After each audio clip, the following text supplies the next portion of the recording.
Welcome back to another episode of Unfiltered Mamiverse. We are Grace and Jules. So welcome back. We have Monika, our guest that was already with us previously, Monika Varela, psychologist and mindfulness coach. Welcome back. Hello, it's a pleasure to be back. I'm really looking forward to our talk again. Yes, we had previous episode where we talk about the motherhood, and today we having different topic, right, Christina? Yes, today we want to talk about communication, but not just like with our partners, right? It's just with our family or friends or even our children sometimes, right? And we read those two amazing books that they really help us. We learn a lot, okay? So one is like, correct me here because I always mix it up. It's the five love languages. I always mix them up. Okay. Five languages of love or five languages? I think it's languages. 5 love languages. But yes, you're right. You're gonna find it anyway. And nonviolent communication, right? It's amazing that you've read both books. When you told me about it, I couldn't believe it. I said, "Wow, they've read both books. You girls did your homework." We did your homework. Yes, we love homework. Yes, good. But now we have a question here because, Jules, we learn a lot, but it's like one thing what is written in the books. Well, mostly the nonviolent communication, and the other thing is the reality.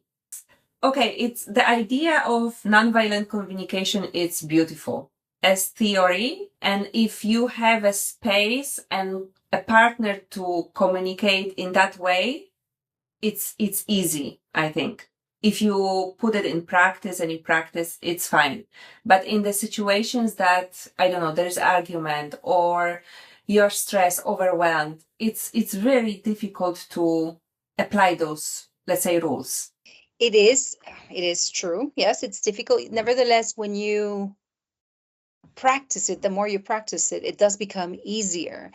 Let's just, for the people listening, if you don't know, guys, what nonviolent communication is, it's a beautiful, I would say, a framework, a method, right? Which is about expressing yourself without blaming other people and understanding what is going on underneath your reactions.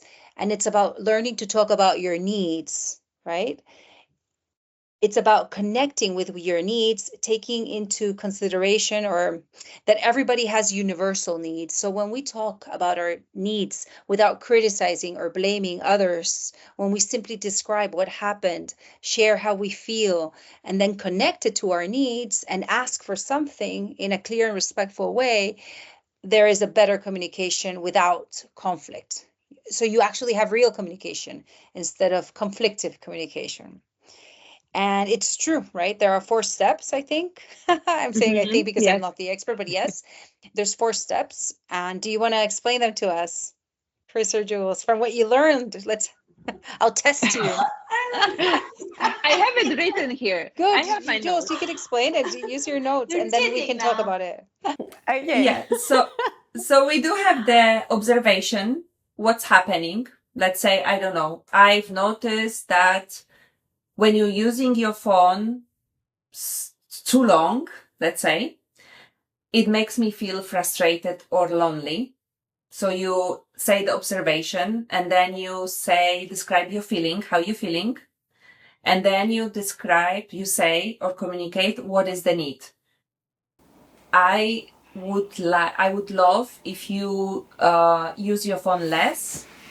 I'm sorry, Jules. Jules. Correct me if I'm wrong. Because yes, correct you because you are going like forward. That's what you're saying, right? Because just go again. You observe. Yeah. Right. You say what you're seeing. Then you say how you feel. Yeah. Then you think what you need. Yeah. And then you express what you could do. Yeah, to fill up that need. Yes, you're right. Right? So I think Jules was going in the right way, but let's see. And what was the last step, Jules? But where's the request? Do you think it's possible for you to use it less or limit while I'm around or we are together? Okay. To, let's say, have a quality time. Okay, so let's see. You have said you've been on your phone a lot. This makes me feel lonely. I need to feel, what was the need again? To connect. Yes, I need to feel connected with you. I'm going to say it again, okay? You've been on your phone a lot. This makes me feel lonely, and I need to feel more connected with you. Would it be possible for you to use your phone less when we're together? Okay, this is what you have just said from the notes, which is very good. Now, let me just rephrase this a little bit. What if I say, you've been on the phone, you're using your phone when we're together. I feel really lonely. I need to feel more connected with you. Could you use your phone less when we're together? What is the difference between the two sentences?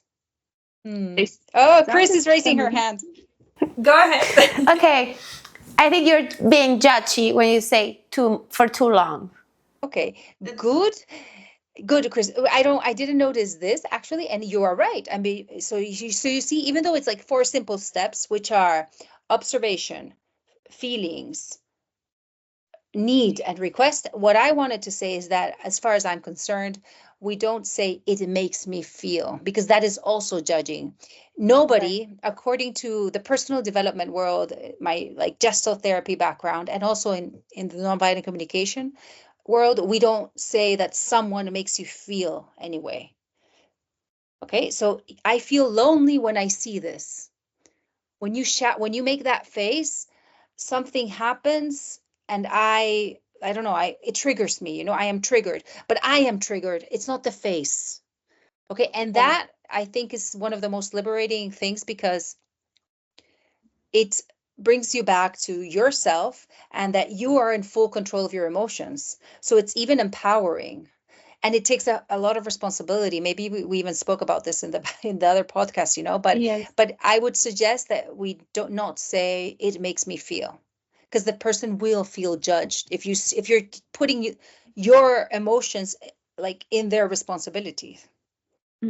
Okay, but yes, but good. But you did the homework. You have the points.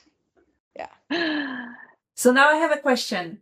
What if the response to that is, the problem with you is that it's all in your head because, in my opinion, I don't use my phone so long or too many times. So my response in that moment, I would be quiet. I would take a deep breath. And maybe I would say, I'm hearing you say that it's all in my head. Yet what I want to tell you is that I feel lonely when I see you on the phone, when we're having dinner. That's all I wanted to say. And maybe let's see what kind of relationship, like maybe the person there will just, they might stop because they will really listen to your need or your feeling that you're saying again, but if they just pick up the fight, you can just stand up and leave. My experience though is that when you are talking about your needs, it kind of like makes people feel uncomfortable sometimes, because they're like, oh, she's being serious. Like this, I had a conversation with my partner today. I don't want to get into it like so much, but I said something like, I'm feeling like invaded or something. And he was like, oh, well, this is how I feel. And I just said, oh, actually, this is what happened, and I just said, I'm just letting you know how I feel, and then he asked me, okay, why? And I expressed my feelings. I don't want to get into the details of the story, okay? But then I just noticed him like listen to me and kind of even feel sad, because I think he was sympathetic with me. He really understood what I was feeling. And I have to say, I did feel that he listened to me and recognized. Maybe I would have wanted more feedback from him, and I didn't get that. And today I feel sad, that I didn't get it, but I also feel empowered, because at least I said what I wanted to say, and I could see in his body language that he heard me, but just didn't have the tools to take care of me in that moment. Yeah, but that's better. That's better than being defensive and being like pushing back with, yeah, but what about my needs? What about me? That's also happens sometimes. And the more we express our needs, the more the people we talk to, in this case our partners, they will get used to listening to them, to listening to us, so they won't, maybe, like, like my husband, he's been hearing me talk about my needs for 15 years, but he even attacked me a little bit, but the moment I was serious, like with my body language, my tone, he listened. Maybe at the beginning we I know for sure, I mean, at the beginning we didn't communicate like this, so I felt that I was heard and listened to, and he didn't, and he stopped making fun of me. So yeah, even after 15 years, it's not perfect. Of course. I hope it's not taking us 15 years together. No, but yeah, but this is an actual thing that happened this morning. And I just want to say that even though I do practice this, I was talking to my therapist today, and she was like, Monika, why are you not expressing your needs? So I mean, nobody's perfect here, it's hard. I was like, oh, I didn't even know I wasn't expressing my needs. I was just concentrating on being good. This was my response, and it's true. I was putting everyone else's needs above mine. So yeah. Yeah, because it's hard, like, to practice the nonviolent communication with someone who doesn't do the same and always go into defense, when we don't want to criticize them, but just by expressing our needs, they feel like, oh, I'm being attacked, or I just need to defend myself. So we found it with Christina, like, okay, it's great, but in reality, it's very hard to practice, especially with someone who communicates differently.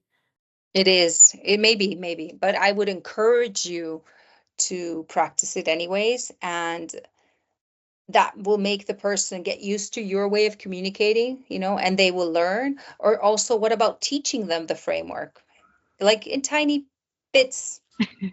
Did I The ever hints. did I tell you how this framework helped me many years ago when he was drunk? No. No, I'll tell you the story. I always share okay, I'll share this story in my train because I do share it in my trainings. Like, we were 25 years old. I was 25, 26, 27. I don't know, let's say 27. And we were in a party, and I think this is when I had started learning about nonviolent communication. And we were in a party in Barcelona, house party. And my husband and I, we are from, like, he's from Mexico, I'm from El Salvador, and the drunk driving policy, or just people will sometimes drive even though they've taken a drink. People don't take it as seriously, as in the States or in Europe, which is something that I have changed, especially ever since becoming a mom, But anyways, we had a scooter, and we were in a house party. He had more beers that I knew that if the police stopped us, we were going to have a problem, but nothing happened. And he wasn't like wasted or anything, but I remember just starting, like, in the middle of the party, he was like, okay, we're going to go home. And I was like, no, you can't drive. You've had so many beers. No, you can't drive. Like, I just started becoming this naggy girlfriend, telling my partner what he had to do, what he could or couldn't do. And I remember, and he was getting pissed off, sorry for the my my French. But then he said, like, no, then I stopped. I said, you know what? You've had, let's practice it, like, you've had 10 beers. I'm coming up with the number, but okay, this is the observation. I feel unsafe when I think about going in the car with you, that you've had too many beers, and that the police are going to stop us, because this is a possibility. I need to know that we're going to get home without the police stopping us. Can we please take a taxi? And I remember, and the moment I said that, my husband, he was my boyfriend then, was like, like, he stopped. And then he even said, well, yeah, you've been telling me what I have to do like 10 times, and I'm feeling really angry, and I need you to stop telling me what to do. Can you, like, so he started talking this way with me. And it was really funny, but I really saw it work. And I always use this example because, even though I have to talk about alcohol, but we used to be young and crazy. And it really worked. Yeah. I'm lucky that I have a partner who does like to learn about these things, or when I talk to him about them, he enjoys learning, a little bit. Yeah, that's beautiful. Like, I mean, like, not every partner, like, it's always us, right, as women who try to fix these things, like, even though we know, like, there are partners that they are more into it, it's not always the same. But Yeah, I feel that as well. Like with my husband as well, right? Like he doesn't like all this stuff. It's like it's too much, you know. But if it's something that I think it's gonna help us, like he gonna try, you know. So you know, he tried his best, like, and but like you know, what we were talking is like, yeah, it's like the theory, it's perfect, but like the practice is like it's very difficult. Yes, it is maybe a little bit difficult, but let's not call it difficult. Let's say it's challenging. Challenging, yeah. Challenging. It's an Sounds opportunity to better. practice. No, but it's like having a mindfulness practice. Everybody knows that it's good, you know, to stop and breathe, but then it's hard when we're busy every day, you know, to take those 20 minutes and just be with ourselves. So there's so much theory out there, you know. But I challenge you, invite you to try this communication, even with your kids, you know, because then when you're talking to your kids, your partner is listening and they're learning, and your kids are learning from this communication style. The thing I'm struggling with, not always, but I've noticed it when I'm communicating where the emotions are high, that they prevent me from clearly communicating my needs. Like I either shut down and I have to take a step back, or I have a blank mind and I even forget what I want to say.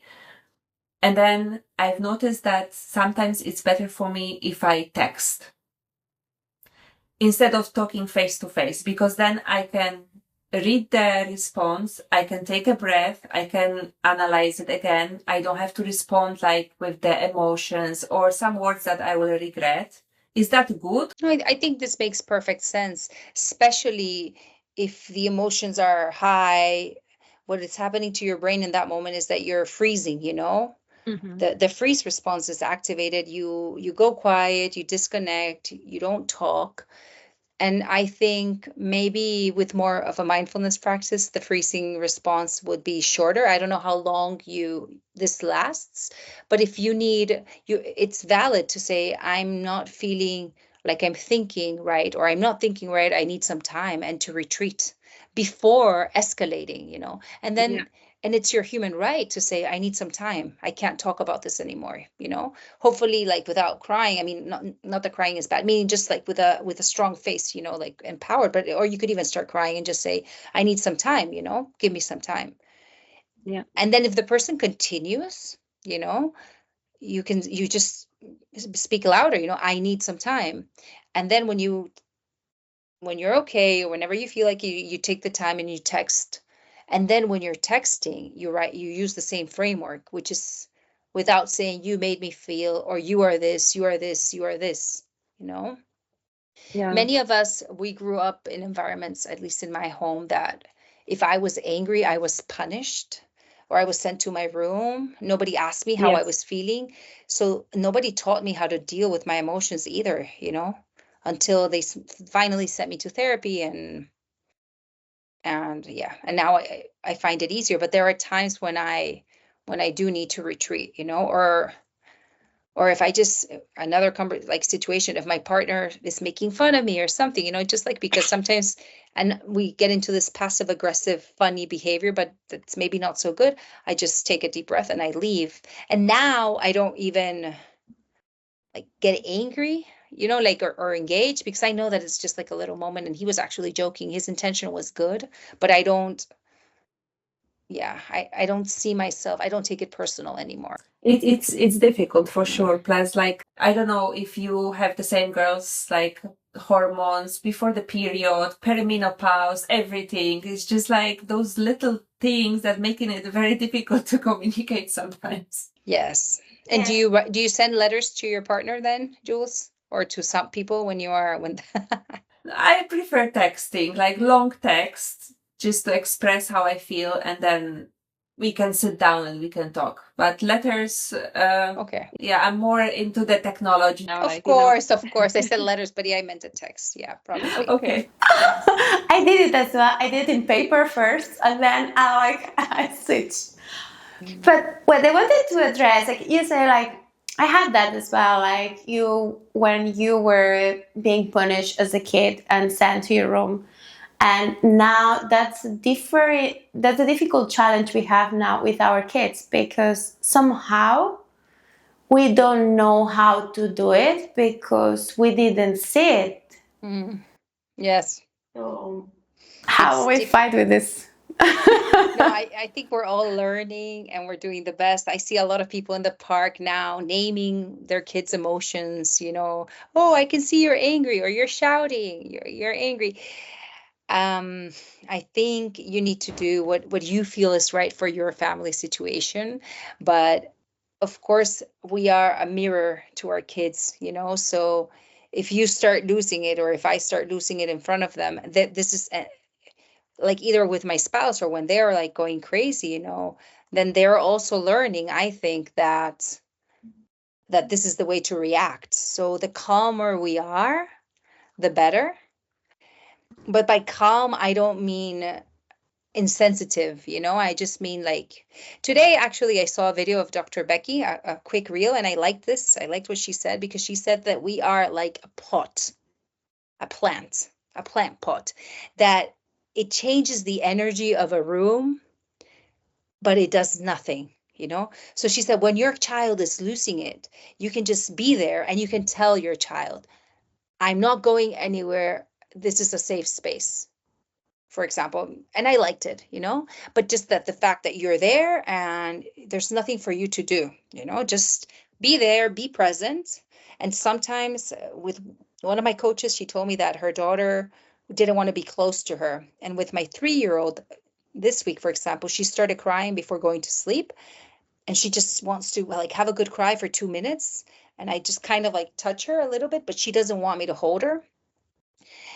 And or she'll start going crazy, like crying, sometimes she'll be like, carry me, and sometimes I can and sometimes I can't, but I'm there. But then my 5-year-old, he'll go crazy, meaning he starts crying, but he always goes into my arms to cry. But then my coach was telling me that her daughter, just who's 6, doesn't want anything to do with her when this happens. And it must be really hard, if your kid doesn't want you to hold them. It must be, but when I was talking with my coach about this, it was mainly because my son, he was having just meltdowns, and yeah, it was hard for me. It's hard. It is hard. But I think giving them space and not telling them like, don't cry, this is bad, you're being a wuss. Yeah. And then there will be also moments where we go back into the old patterns. Now I'm going to quote another. Unfortunately, yes. Yes. Yeah. I'm going to quote another. There's another psychologist online that I like her, and her name is Dr. Tuesday. I don't know if you follow her. But today she was saying that developmental psychologists say that we only need to be attuned to our children 30% of the time. I honestly don't know the way research works, but she said that kids who are emotionally safe or something, according to research, again, like I don't know how they actually test this, but it was nice, only 30% of the time do you have to connect with them, because then the 70% of the time where you're being a bad parent or you're just not connected to their emotions, let's not say bad parents, because that is an opportunity for your child to practice, to grow up and to be resilient. So let's not try to always be attuned and holding space for their emotions, because sometimes I don't know, I'm at the park a lot every evening, afternoon, and sometimes you see some parents like faking it, I don't know if I know I'm being judgy here, but they're like, No. yeah, but this trend, it's like, and with their body language, their tone is so fake that I'm like, oh, it just disgusts me. But honestly, yeah, that I don't want to be judgy either, but I doubt that they're doing the same at home. Yes, and Like you cannot be 24 hours like that. Oh yeah, what you like? Oh, what you want me to do? Like, but you get some people like that, and it's so tiring sometimes. And even and if they're like that at home, okay, good, but there, you can just feel that it's not embodied. No, it's not true. It's not true. Yeah. But like what you said about your daughter, she doesn't like to be held when she's like having tantrum. But that was my daughter as well. She's now 5.5 almost, but she was like that. And even now when she has a cry, I'm here But then when she stopped, I'm asking, do you want a huggy? No. And after 5 minutes, mommy huggy. And I'm like, okay, fine. Like I learn, not to, of course, it's breaking my heart, but what can you do? My daughter this Christmas, when we were at my parents' house, actually, she was just three right then. She was having a lot of tantrums at the breakfast table, like shouting and just crying. And actually, there, I would take her and go to the room with her. So I did remove her, and I don't know if that's okay or not, according to developmental psychology Research. nowadays, but yeah, research, but that's what felt right to me, because after a while I was like, no, this is just happening every day. And I would take her to the room, she would keep on crying like a little bit, and then she'd be like, okay, let's go back. So maybe like it was okay, she was crying and being held, but I would tell her, you can't start shouting at the breakfast table, because everyone is getting this uncomfortable. And I didn't say you're making everyone uncomfortable, but this is what comes to my mind right now. But I would just like, I don't know, we're going to the room. So that was kind of going into the old pattern, but I was also in my home where I grew up. And at least I was sending her alone or shutting her, like they didn't do that to me though. But I was sent to my room when I was 4, maybe not 4, but at 5, I was already sent to my room sometimes.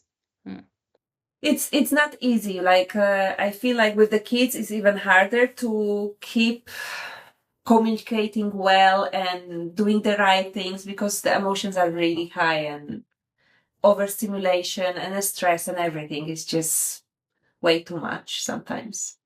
But for sure, we can pay attention to our language, I think. Try, like this is where nonviolent communication is very good, I feel, because it's about talking what you need.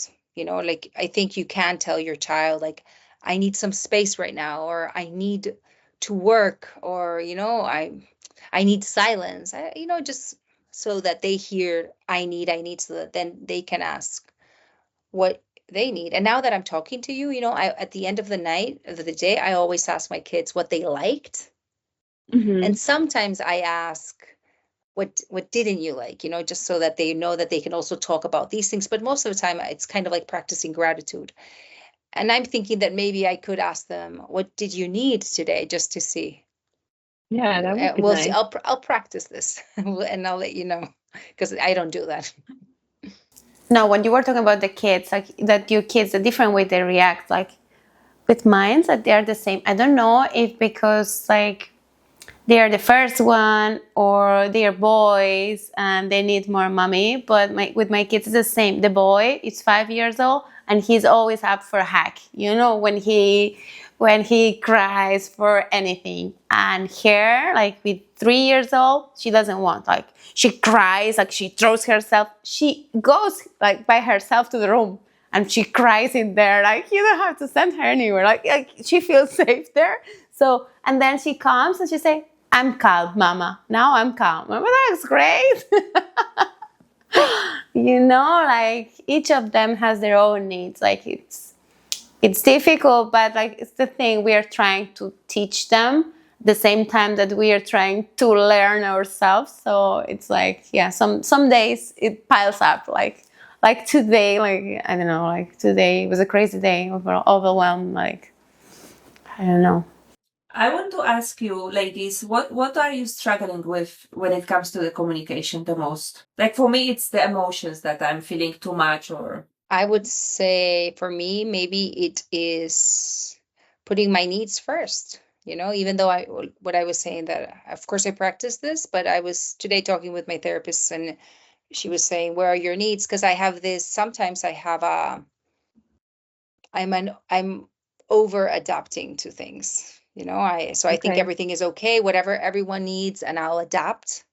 But I'm not really asking myself, okay, what do you need?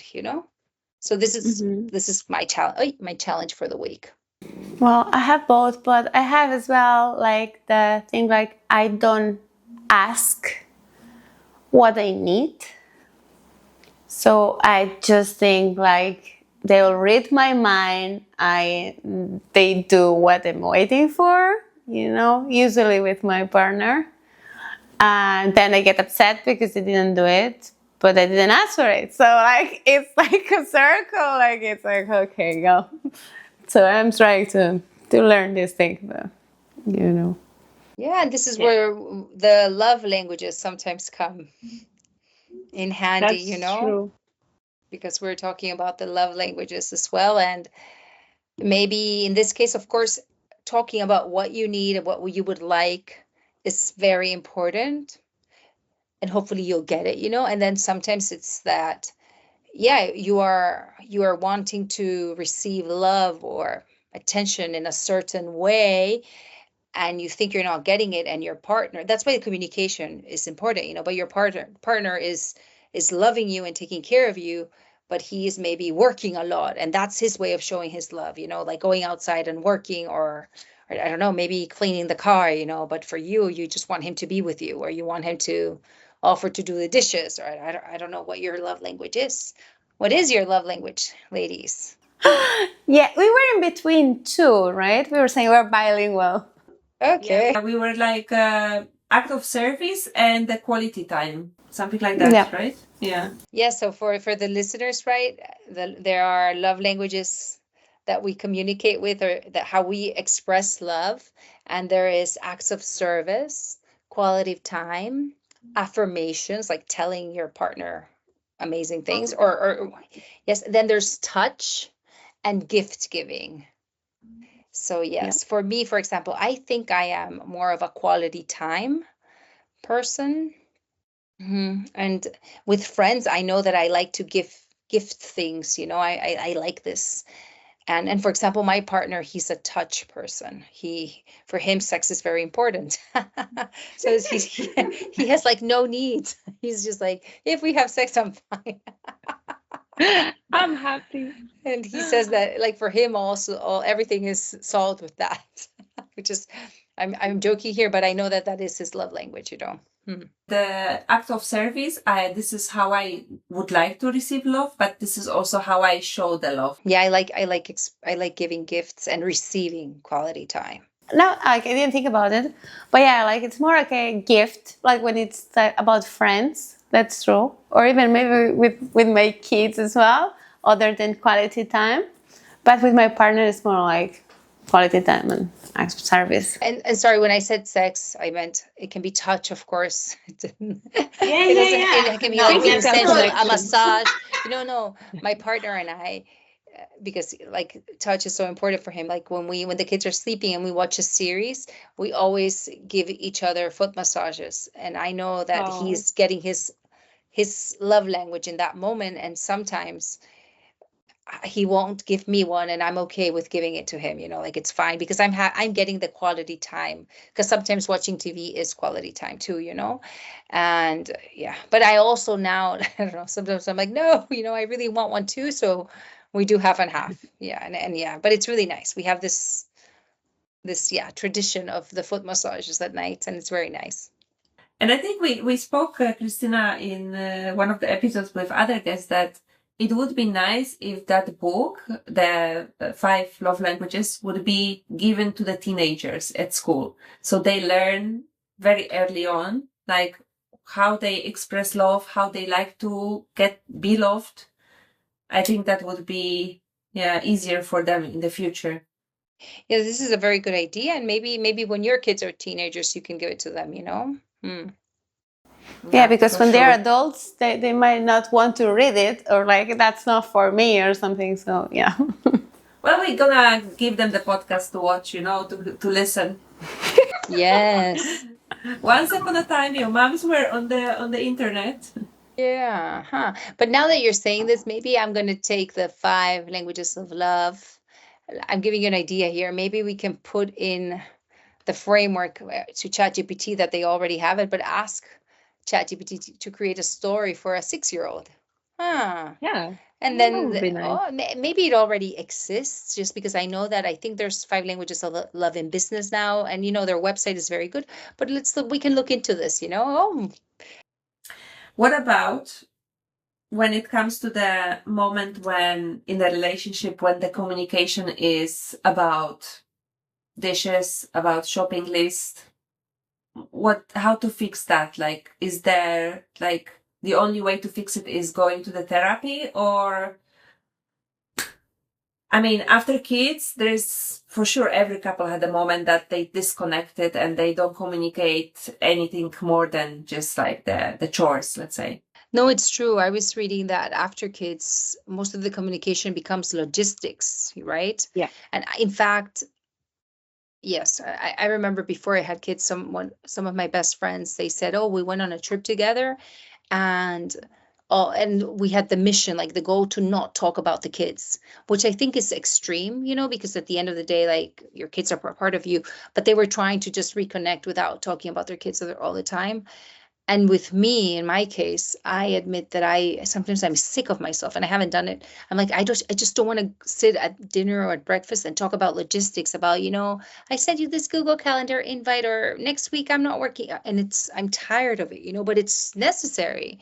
So then finding time, like penciling time for date nights is very important. And it doesn't even have to be going out, but it can also Yeah. be like when the kids are asleep, let's just do something. Let's have a glass of wine or water if you don't drink, and let's make that time in our agenda. And it's very important.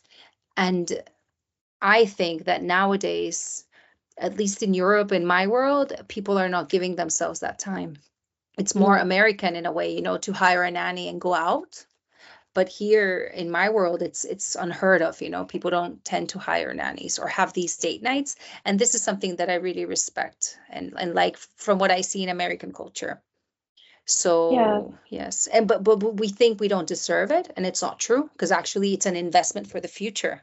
You do deserve it. And if you are having a good communication with your partner and making time for having moments, to talk or to have quality time together, then you will also be a better parent. And yeah, but I don't see this happening in my circles. What about you girls?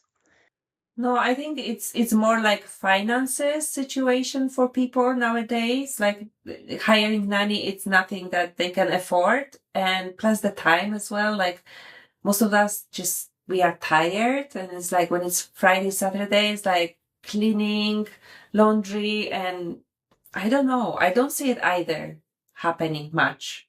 Yeah, I don't know, but maybe it's not just for my like I like see for people who doesn't have family around that you really need a nanny. Like they won't even think about it, maybe, right? But even for me, like I have my mom here, and I feel bad sometimes to ask her, because like I don't know, it's her life. I mean, I'm asking her for me to go have fun, like it's different. Like if I have to go to the doctor and I ask her to mind the kids, so that's I feel like that's fine, And still, we have to do it. Like we try to do it at least once a month. Like Wow. she stays with the kids, and then like That's we crazy. go Once for a month. yeah, I know, right? Tell me, like the first time we went for dinner, we came back like after an hour, and my mom is like already here. Like I mean, like we were suffering all the time, like. But then, like it gets better. You get used to it, and you actually enjoy it. Yeah, no, and now that my kids are 5 and 3, they're like, "Mom, are you leaving already?" But I myself don't do it as much.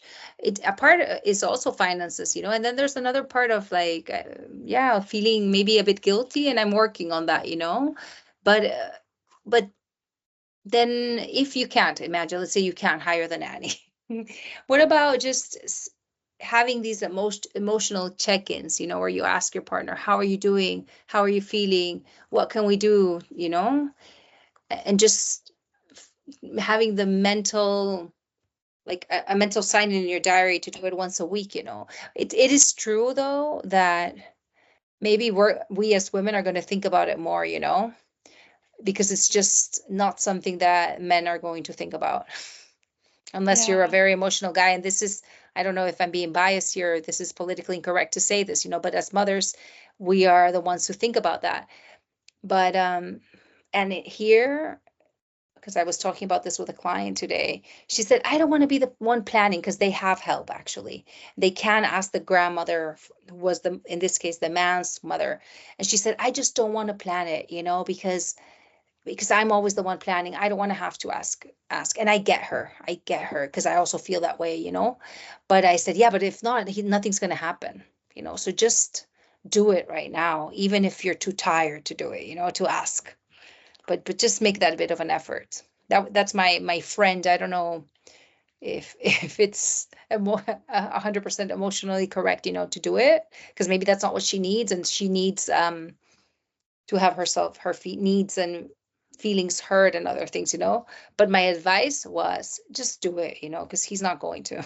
Because if the communication is getting off, then the resentment builds up, and then it feels not natural to connect that way. But that's why I think, like, even if it's like financially, like, we should do like once a week at least, say, like, I don't know, Thursday or Fridays after the kids go to sleep, we have to sit on the sofa together, we like watch something together and check on each other, like, how was your week, or how you doing, or like, yes, like, we need that, because otherwise, like, we get lost. We go with the did you wash the dishes, did you put that there, did you put the kids to sleep, you did that, you just talk about logistics and kids, and that's it. I was like, good night. yeah. And sometimes not worrying about the dishes in that moment, you can talk about that tomorrow, because you're going to end up talking about it anyways, But yes, Yeah. like Jules was saying, so the resentment doesn't build up. It's more important to let some things go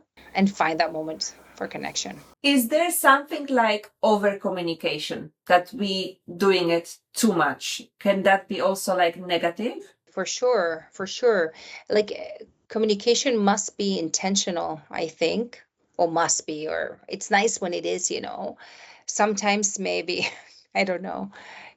In my case, sometimes I wanted to tell my husband everything that had happened with our son when he was working and I wasn't at the beginning. And maybe my husband didn't want to know everything, And he would sometimes be like, yeah, it's okay, and it doesn't mean that my husband didn't care. It's just that maybe he would want a bit of silence, or he would want just to talk about other things, Yes, of course. Or your husband, if you're a teacher, I'm just thinking about, you don't have to come and tell your family everything that happened with all the kids in the classroom, because they just don't know the kids in the classroom. I mean, you can tell about. So yes, measure your stories. Of course, there is over communication. Yeah. Sometimes.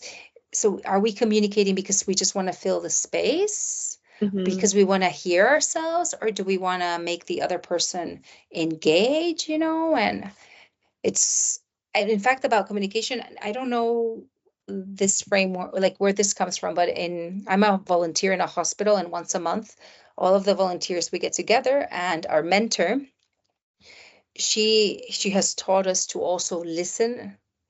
We've learned a lot about, we practice active listening, and many times you go to someone, and you tell them a story, like, and I say you when I talk about the general population, including myself, you tell them a story, and the person will immediately tell them, oh, start with this happened to me too, and they tell you their story. And this, according to my mentor, is not necessary sometimes. What would it be like to just listen, or then ask another question? What, when, how kind of question, to show the person that you're interested in what they're saying, and just to give space for that person's story. And it's not just like, oh, I did this. And it becomes so boring, and there's less of a connection. And this is something we've learned. This is something that's actually happening every time I tell my husband, oh, this song, it's about songs. I love this song and I have a story. And he goes, no, but I show you another song. And I'm like, okay, like, I don't want to know now. And maybe his intention there is actually to just connect with you, and share, but it's not necessary. And he's not noticing this, and maybe one day you can talk about it, like, just listen. He's watching the episode, so he's gonna know. Okay, well, we need balance in life, in everything. Yeah. We want to say thank you, Monika, for joining us again. And like we said, it would be lovely to meet again and talk about another book and another topic. Thank you. It would be great to come again. Okay, thank you, Monika. Thank you. And see you soon. See you. Thank you. Bye-bye. Bye. Thank you for watching another episode. Remember, we are in all the socials. Don't forget to share, comment, like, and of course subscribe. And our episode is always available on YouTube, Apple Podcasts, and Spotify, both video and audio. So take care. Be kind to yourself. Till next time. Bye. Bye.